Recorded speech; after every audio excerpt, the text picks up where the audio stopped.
So to do your career research, you have three different websites you can go to. They're all going to have very similar information, so you probably would want to just start with one, get what information you need, and then move on to another to find whatever you may be missing from the first.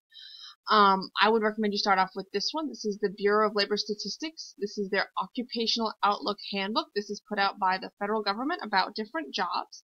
What you do on this website is you just come up here to the search bar and you search for what with the job you want to research, and it'll come up. You will choose the one that is the one you're looking for, and you will get this, which is kind of a summary of the information they have.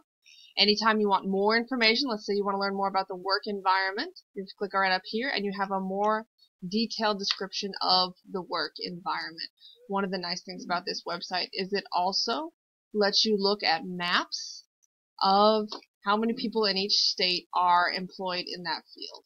So you can see Louisiana, there has 1,150 veterinary technicians in Louisiana.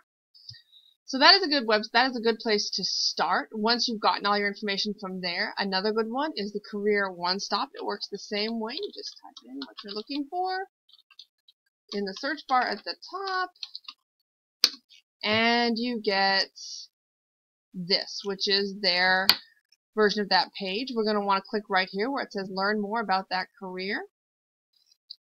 And this gives us, this website is nice because it gives you a lot of graphics and charts to look at. So you can look at how much wages are.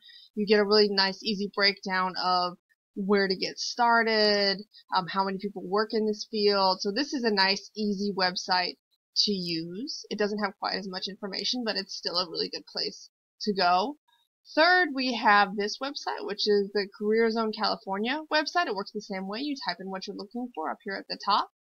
This one also has a lot of very good information. The only thing you want to remember with this one is that the wages it gives and the outlook are only for the state of California. Since we do not live in California, that's not going to be as helpful to us. So this you may want to make this your third stop when you are researching your career.